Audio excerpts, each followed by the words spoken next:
Welcome back to the show. Today, we are going to be saving you guys over 11 hours of listening time with this deep dive. 11 hours, wow. Yeah, we're going to try to cover it all.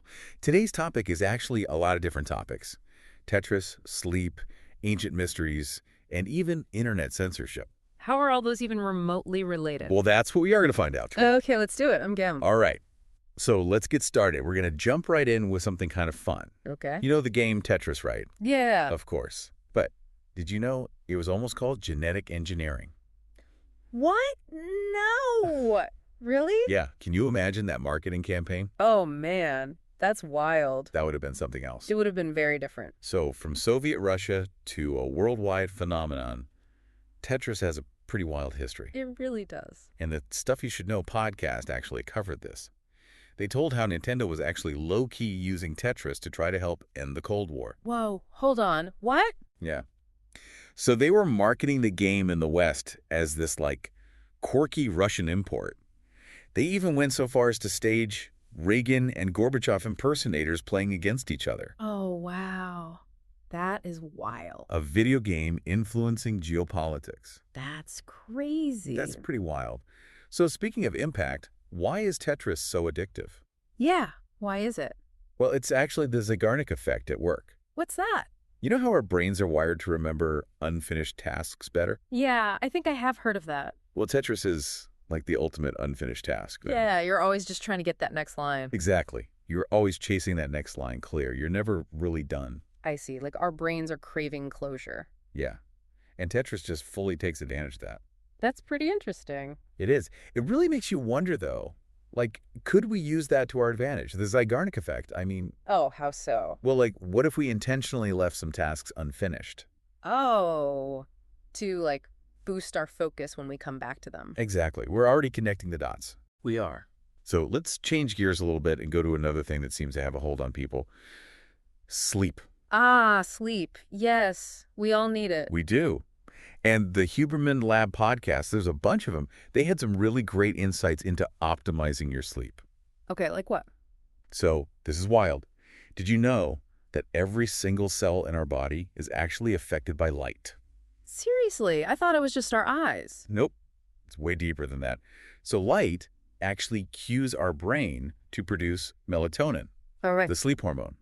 So getting bright light in the morning, it's basically like setting your internal clock. I can see that. Yeah, and then minimizing light exposure in the evening, that helps signal to your body that it's time to, wind down. Makes sense. So, ditch the screens before you go to bed. Yep, exactly. But then what if you're stuck inside all day?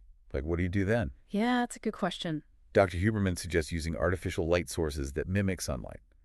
And then even if you can't get outside during the day, at least try to catch the sunset. Oh, okay. It just reinforces that natural sleep-wake cycle. That's pretty smart.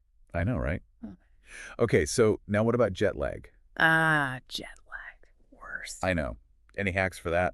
Well, it all comes down to your body's, what's it called? Your temperature minimum. Temperature minimum. What's that? So it's the point in your 24-hour cycle when your body temperature is the absolute lowest. Okay. It's usually 90 minutes to 2 hours before you actually wake up. Okay, I think I'm following so far. So if you are traveling east and you need to advance your clock, you need to expose yourself to light, exercise, and eat in the 4 to 6 hours after your temperature minimum. Okay. But if you are going west and you need to delay your clock, you got to do all that stuff in the 4 to 6 hours before your temperature minimum. So it's all about shifting your internal rhythm. Yep, exactly. That is amazing. Mm-hmm. I'm definitely trying that next time I travel. But it also makes me think back to that Zeigarnik effect. Oh. Yeah. Could we be hacking our sleep to, intentionally create those unfinished tasks in our brain? To improve our focus. Yeah. Maybe our brains are more creative when they are a little off kilter. It's a really interesting thought, but let's not get too carried away with the sleep hacking just yet. Okay. You've been exploring some other pretty crazy topics too, I have. Yeah. Oh, right. You mean ancient mysteries? Yeah. Are you ready to dive into some of that? Oh, absolutely. Buckle up because things are about to get really interesting. Let's go. Remember Göbekli Tepe? Göbekli Tepe. Yeah, that archaeological site in Turkey. It's over 12,000 years old. Wow. That's older than Stonehenge, right? Way older. Older than the pyramids, too. And get this, it's only 5 to 10% excavated. That's crazy. Yeah. So, like, we have no idea what's actually there. Basically, yeah. It's like Yeah. we just stumbled upon this time capsule from, like, a civilization that we don't even understand. Yeah, it's wild. They had these huge stone pillars, too, with all these intricate carvings. It makes you think, like, how do they even do that? I know, right? And it makes you think, like, what else is even out there? Yeah. What other pieces of the historical puzzle are we missing, you know? Totally. It's like we think we know things, but then you find something like that, and it's like, whoa, what else don't we know? Exactly. Like the Great Pyramid of Giza, Oh, yeah. its precision and scale are just mind-blowing, you know? It's crazy how they built it. Some people think it was more than just a tomb, though. More than a tomb. What do you mean? Like maybe it was some kind of ancient power plant or like an astronomical observatory or something. Interesting. And then you have the Baalbek stones in Lebanon. Baalbek stones. I don't think I've heard of those. They're even bigger and heavier than the stones they used in the Great Pyramid. Seriously. How did they even move those things? That's the big question, right? Yeah.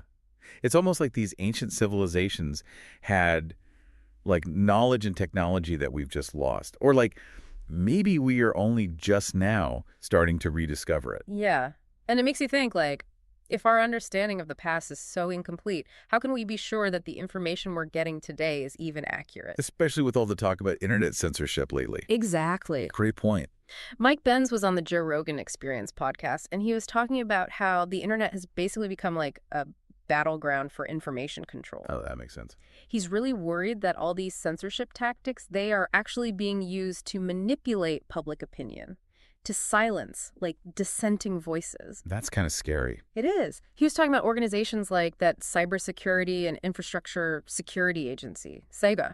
What's that? Well, it was made to protect critical infrastructure from cyber attacks. Which sounds reasonable, right? Yeah, it does. Well, yeah, but the thing is, the definition of critical infrastructure has just, like, expanded. Expanded to include what? Well, things like elections and, public health. Oh, wow. So now if you question, like, the official narrative on any of those topics, you can just be labeled as a threat to national security. And get censored. Yep. So, like, if you question how well a certain vaccine works, you could get flagged for spreading misinformation. Exactly. And get your social media account suspended or whatever. Oh, wow. That is scary. It's not even just like that, the overt censorship. It's the subtle manipulation, too. What do you mean? Like how algorithms prioritize certain content and like how some fact-checking initiatives have their own biases. So it's basically like we're trying to navigate this minefield of information. That's a good way to put it. It makes you wonder, like, how do we even know what to believe anymore? It's the question, right? If you can't trust the official sources and everything online is conflicting, like, where do we even turn?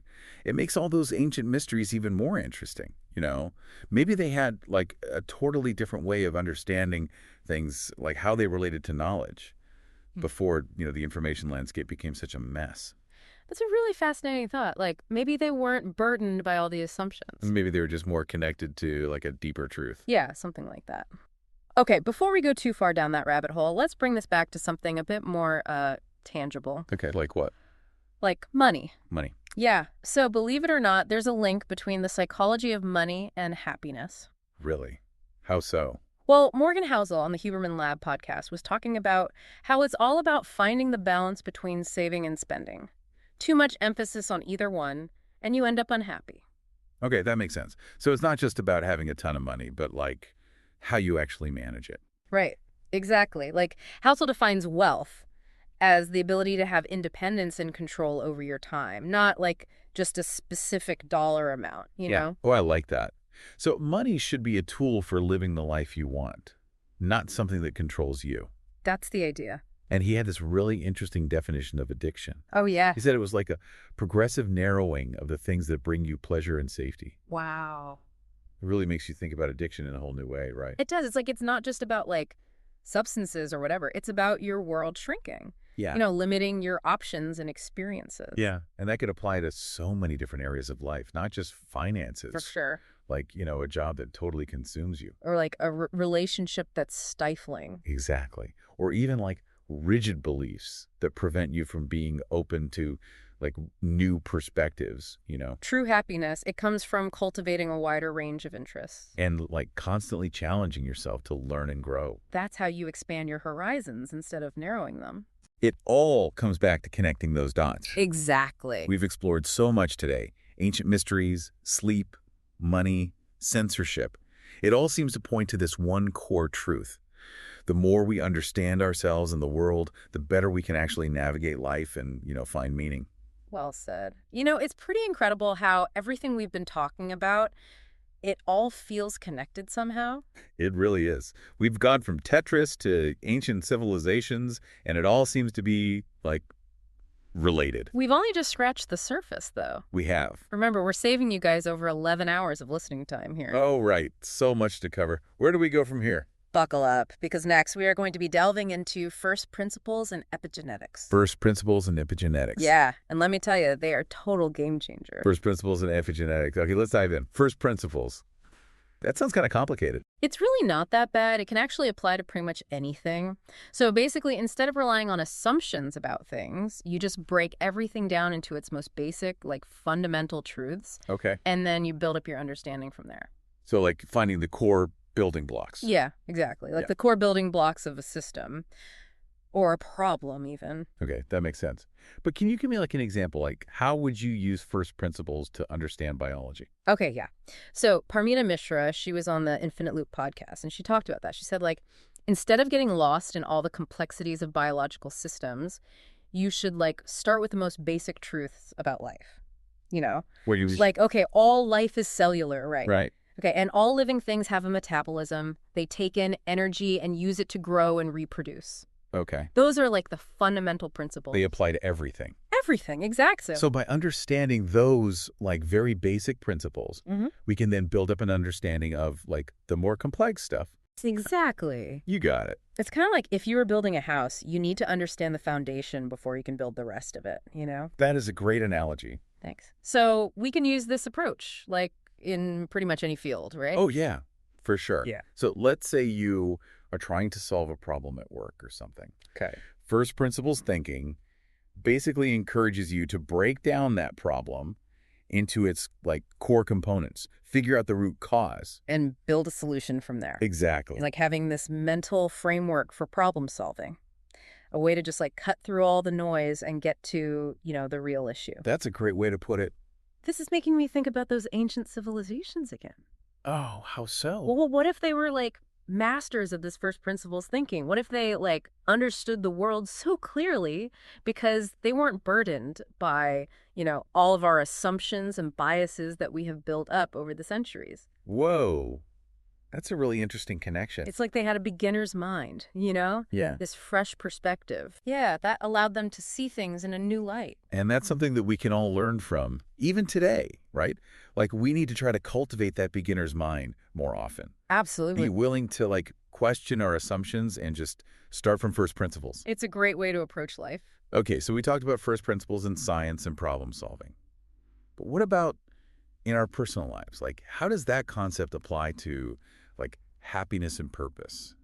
Oh, that's a good question. Remember what Morgan Housel was saying about addiction being a narrowing of the things that bring you pleasure? Yeah. I think that first principles thinking can be like the perfect way to fight that. Really?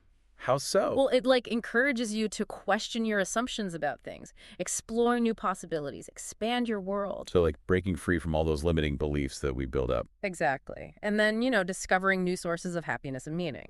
So it's like always creating these new first principles for ourselves, new foundations for our lives. That's a great way to put it. And speaking of growth, let's talk about epigenetics. Yeah. You mentioned it earlier, and it sounded pretty crazy. Yeah, so epigenetics is basically the study of how environmental factors can influence gene expression. Okay.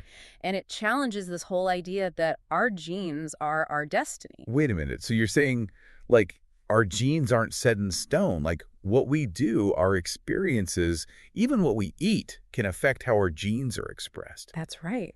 That is wild. So it's not nature versus nurture. It's like both working together. Working together, yeah. It's like we are the co-authors of our own genetic story. I like that. Okay, so this is making me wonder, what if those ancient civilizations understood all this? Like, what if they had a deeper understanding of epigenetics. It's possible, right? Like, what if they knew how to manipulate their environment to, like, optimize their health and how long they lived? Yeah, maybe their practices, their rituals, how they connected with nature. What if that was all a way of them influencing their gene expression? Wow. Eh, It's like they were hacking their own biology way before we even knew what DNA was. That's a really cool way to think about it. So we've covered a lot today. It really is incredible how it all seems to be connected, you know? It is. We've gone from the origins of Tetris to the mysteries of ancient civilizations, from sleep optimization to the psychology of money, from first principles to epigenetics. It's amazing how it all ties together. It really is. And don't forget, we've saved you over 11 hours of listening time by putting it all together for you. That's right. And it all seems to point to this one, like, core idea, What's that? that the more we understand ourselves and the world around us, the better we're able to navigate all the, complexities of life and find, like, real meaning and happiness. Beautifully said. That's what this deep dive was all about. We've given you the foundation. Now it's up to you to take these ideas, explore them and apply them to your own life. What connections can you make? What dots can you connect? The journey starts now. Thanks for joining us on this deep dive. We'll see you next time for another fascinating adventure.